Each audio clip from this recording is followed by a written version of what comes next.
welcome to a very special edition of the Richmond Big Footy Tigercast. I'm your host, Michaels, and with me tonight I have a very special guest. He was initially drafted with pick 55 by Richmond in the 1998 National Draft as a 17-year-old.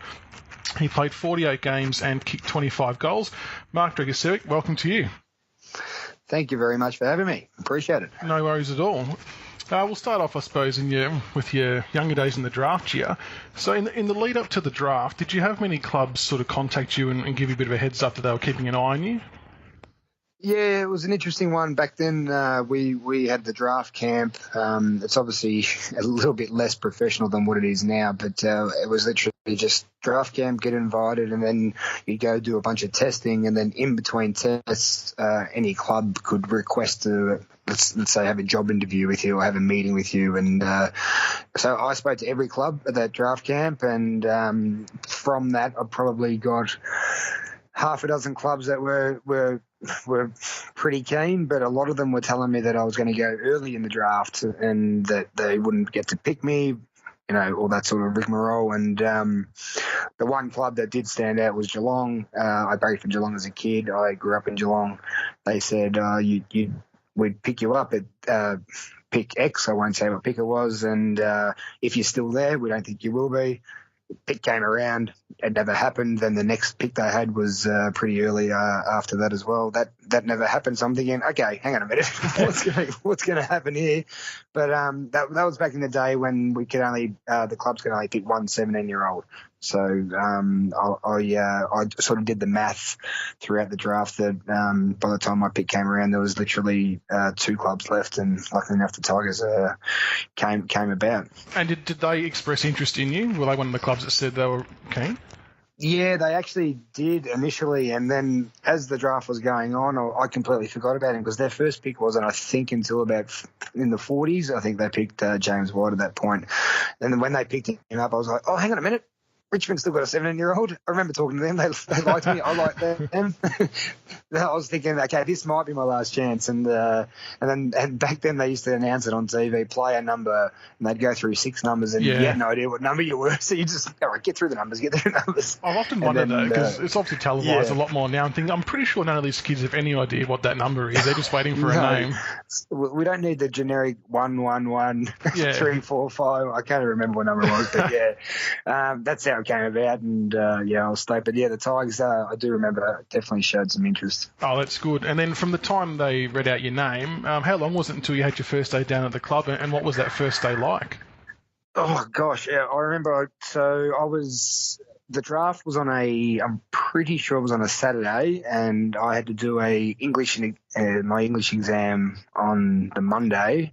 And then I was down by the end of the week. So I had 2 more exams to go, an English exam, a biology exam. And then by the end of the week, I was down there, and I was just like a kid in a candy store, to be honest. I was still in high school. I'm like, okay, what am I doing here? And to be honest, back then the facilities weren't great. Nothing like what if you've been down to the facilities these days, are just state of the art. You walk in and it's just like, okay, there's just like you can just see hard work and sweat and all that sort of thing. And it was just like, okay, this is just feels like home type thing. And so I was the type of kid who would just keep to myself, and I'm not very boisterous, didn't want to be outspoken. I always remember people saying, look, don't go in there being a big mouth or anything like that.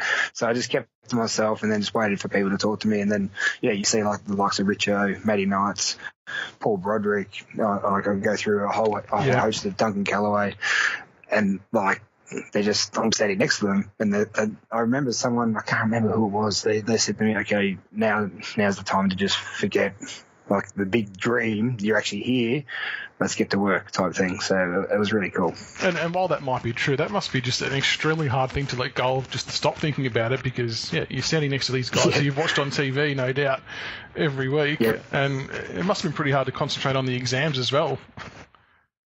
Oh gosh, I gotta tell you, like I was doing okay at school. I was going well, and then when that happened, I remember this. I shouldn't really admit this publicly, but I basically just went in and put my name down on the exam and walked out of the rest of the ones, because I was like, okay, well, I'm playing AFL now.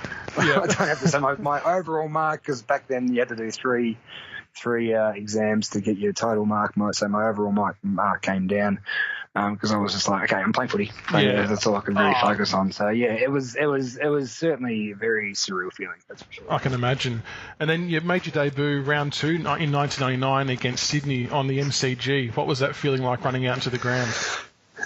Oh, again, it was just like, I'll never forget just walking up the tunnel. And I think we had must have been mid-40s, 45,000 or something like that there. And I've gone from playing in front of 45 people. Yep. You know what I mean? So just the roar, it was just something that's very hard to describe. I remember looking up and going, this place is huge. I have been here before, but when there's actually people there and they're actually cheering the team that you're playing for, I certainly had to take a few looks around in the warm-up and go, okay, now let's snap out of it. Let's go and play some footy. So you did kind of switch off from all that once the ball was bouncing, it was game on, it was just football as normal for you? Yeah. I just said to myself, you just got to get a bump, a tackle, whatever it is, a kick, whatever it is, just get involved in the play, and then everything sort of just becomes natural after that. But it was I do remember the nerves driving to the ground and then just walking through that tunnel, and then that sort of hit me then that I'm actually here. You know? So it was pretty cool. And kicked a goal in your debut, so that's obviously a great result for your first game. Did all the boys get around you? Yeah, it was late in the last quarter actually. I do remember that, and I don't know if it was VHS back then, probably the footage. That's how long ago it was. But my hands would have been shaking big time. And the fact that it slotted through, and then I just did this weird celebration. I just ran off. I couldn't control my body. And then eventually I was like, if someone come to me, something. And a bunch of boys came to me, and then that was probably one of the greatest feelings in football that I've had, for sure. I can imagine. And at the club as a young bloke, did you have a mentor or anything like that to help find your feet while you were there? It was strange again, because I just came from such humble beginnings. I was looking up to all those names that I just mentioned previously. But in terms of their training habits and the position that I was looking to play, I think Matthew Knights was one for me that he probably didn't know, but I was watching him and thinking, okay, like the way he goes about it, it's like so much of a step up of what I'm used to, and try and jump on the coattails of that. And I guess for myself, even I probably took it a little bit for granted early on, and then once you actually get into the training and you realise how hard it is, and like these guys have been doing it for years and years, it's like, okay, well, you need to then follow in these good examples and these good footsteps. And there was actually a lot of good examples there at the Tigers at the time. Oh, that's good. And speaking of those good examples, who was the best player you played with at the club? Oh gosh, it's a fair list, admittingly. It is like it's so frustrating when you do look back on it, and if you individualise some of the players that we had at that time, there was some really, really, really good players. Like, again, Matthew Knights would be up there. Paul Broderick, in terms of, they all offered something different, but Paul Broderick's hands are as quick as Greg Williams.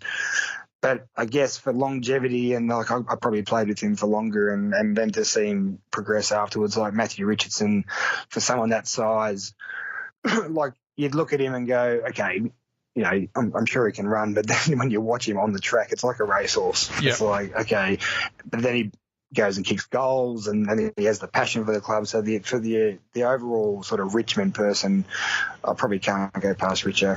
Yeah, he's a club favourite, that's for sure. And he's a ripping bloke. Yeah, he is. From all reports, he's just one of the nicest people you ever meet. Unfortunately, early on in your career, you obviously tore the ACL. I think it was in 2001 you tore the first one, and the club was going pretty well that year, heading towards finals. How hard was that to deal with mentally? Yeah, it was like the first couple of years I was probably coming off the bench and then playing forward, and then I'd get a stint on the wing, and then I reckon at the start of that 2001 season I built up a bit and I was ready to play into the midfield and felt like I was starting to find my feet there. And then, obviously that happened. And it was very, very much a shock to the system. But at that time, it's like, okay, nah, all right, I'll be back in a couple of weeks. It's fine. I've never really had an injury. Yep. So when you actually do officially hear from a surgeon saying, okay, no, you're going to miss, X amount of months, 12 months, whatever it was. It's like, oh, okay. And the emotions sort of kick in. And then for me, probably after a week, I had my surgery, and then I was like, okay, well, there's two ways you can go. You can dwell on it all and just, fade away, or actually turn this negative into a positive. And that really was a really good turning point for me mentally in my whole football outlay. I just knuckled down, just trained my ass off, to be honest, and just thought, okay, if I'm going to come back, I'm going to come back, as they say, bigger and stronger or whatever it is. But it was more that mental resolve. It really did teach me that any setback you can you can come through. And I try to work on parts of my game that I could without using my legs. So that was my hands and that sort of stuff, and my reflexes. So there was, I think, to be honest, I was lucky. I had a couple of guys in the actual rehab group with me. I think Craig Biddiscombe back then was with me, and he was a senior player, and to have someone sort of go through it as well was very helpful. Yeah, also. I suppose you do often hear about players who go through that by themselves do say it can feel quite lonely at times. So that probably was a good thing to have someone like Craig alongside you.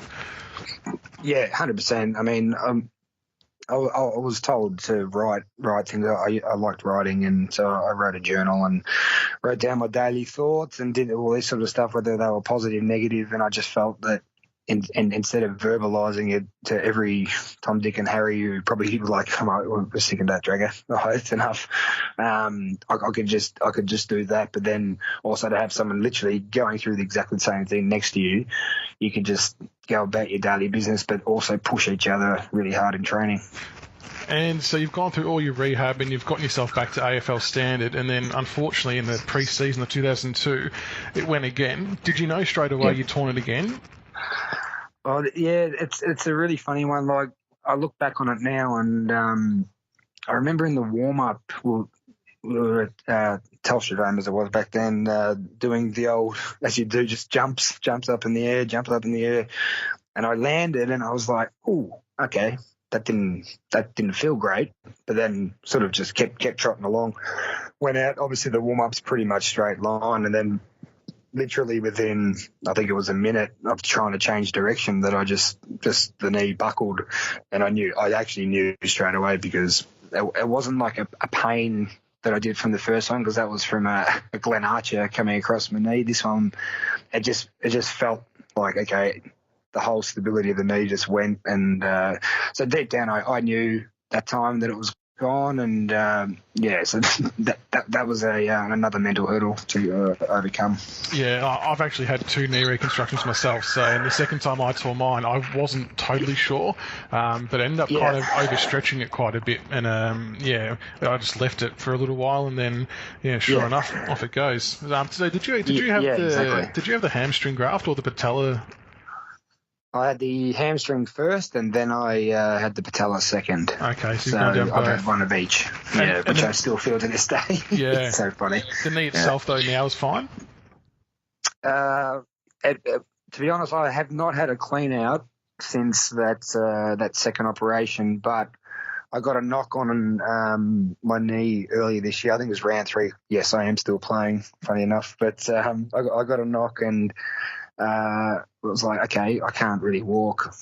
Thought I'd go get checked, and then they said, we don't really know how you've been playing football, let alone walking properly for how many years, because your knee needs to be replaced. And I'm like, what age am I? So I found that out, but then I stupidly enough, I tried to make a little comeback last week. So I played a game last week as well. So it's hard to keep me down, but I think I do know now, kind of mentally and physically, the time is coming to the end, so it might be the end of this year. Oh, at least you've been able to keep milking it, though. That's the main thing. I just keep milking it, exactly. So the career at Richmond finished in 2004, but you did continue on at West Adelaide, and you obviously had some pretty good seasons there, because you come runner-up best and fairest in 3 consecutive years. So you obviously had some pretty good confidence back in the knee once the reconstruction did take place. Yeah, I mean, I did a pair of work again in that after the second one. Like, it's so helpful to have professional people around you and who push you, and like you obviously have to do it yourself, but you also need people guiding as well. So I completely changed my game after that. I become more of an inside player, put on a fair bit of muscle, and once I had that year, I felt like I needed one that year, but then if by the time next year would come around, I'd be okay because it 2 knees, like it doesn't just take 6 months or 12 months. It's generally an 18-month job mentally and physically. So I felt like by that 2005 season, I would have been ready to go, but unfortunately, it wasn't to be. So I went over to West Adelaide, and yeah, it felt great. And played some good footy for them, which was good. And it was just good to be back playing and consistent football, because obviously had those injuries and you lose the consistency and the ability to play week in, week out. And that's what I missed the most. But yeah, I had a great time in Adelaide. Did any clubs happen to contact you during those 3 years? Because obviously you're playing good footy. It was more in between the listing from Richmond to Adelaide. I trained with St Kilda and Essendon, and which I was sort of told back then that I might have been picked up. I was a good chance to be picked up in the draft, but it never eventuated for whatever reason. So after that, it was pretty much that's it. Yeah. And you've had some various coaching roles in recent years, and was coaching something you always wanted to get into? If you asked me early on, probably not. And then I took on a bit of a development role. So with West Adelaide, I felt like I was a senior player, even though I still wasn't that old. But I loved that we had a lot of good kids coming through. And I was like, okay, this could be something that I could do in the future. But then it was a few years later I got asked to do some work with the GWS Academy when I moved to Canberra, and that's when my sort of first real passion, I think, for coaching came through, because I just saw in those kids a chance that I never had growing up, to be coached and mentored through their development, and then to see their response, and they're like sponges. I was like, okay, this is the type of environment I'd like to be in. So that's how that came about. Yep, and you're still currently assistant coach for the GWS AFL women's team, aren't you? Well, technically no, because it was a 1-year contract. Oh, okay. So when all that comes up again and the new season sort of kicks into gear, I'm not too sure what's going to happen there. I had a great time doing that. Again, if I had a great time doing the kids, this was an awesome experience. The girls they just absorb everything and they want to learn, and like you feel like whatever you're saying, they just go out and do. And it's like, as a coach, that's all you can ask for. And there's some really talented girls at the GWS Giants. So I had a great time last year, and I was looking after the midfield, which is my passion as well. So we had a really good group there. And is there any aspirations to move into senior coaching, whether that be at AFL women's level or even senior AFL level? That sort of stuff, like, again, I'll just see how it comes. At the end of the day, my passion is coaching. I do love development. So if any opportunity arises in the future, we'll just take it as it comes. But I certainly enjoy that side of things, and like seeing people gain success, I guess, out of being in a group environment of coaches that, especially like we had at the Giants. Sure, you should maybe hit up Richmond for when we hopefully get our women's team in. Put your hand up for that one. Come back home. Come back home, you reckon? Yeah, that's it. Anything's possible. And outside of football, you're the business development manager at Winning Moves. Tell us a bit about that journey.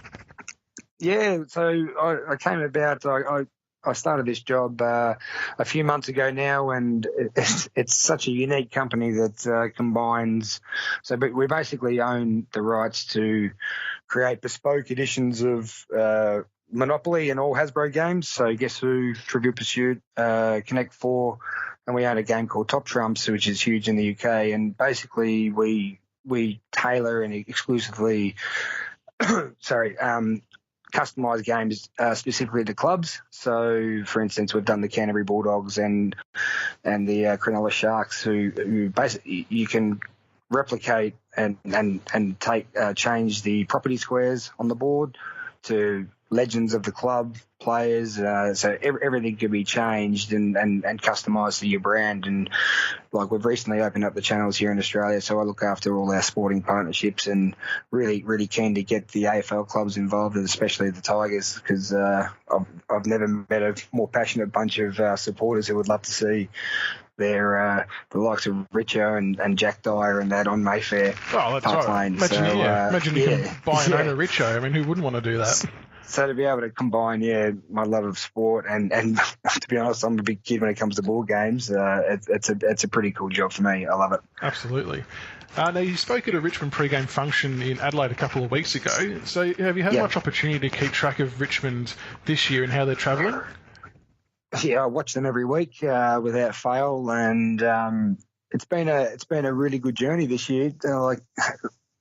I think after last year's disappointing year, we forget how much improvement that they made in the previous three. So I guess this year they changed the game style, whether it's through choice, I don't know, but those kids up forward have certainly sparked something, and have sparked a lot of energy.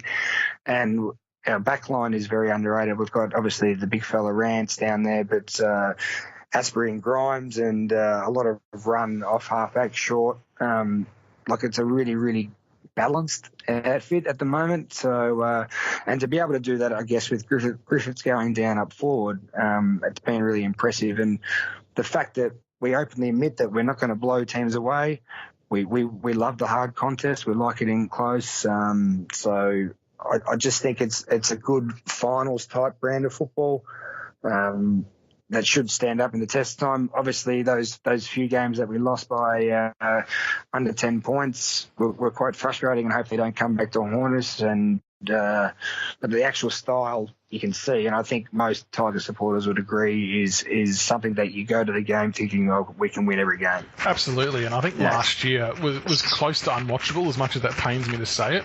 But it was never going to get us anywhere. And the fact that the coaching staff put their hands up and admitted they had to make a few changes, and they've implemented those, it's an exciting brand of football to watch. So you're spot on, and the back line is very underrated.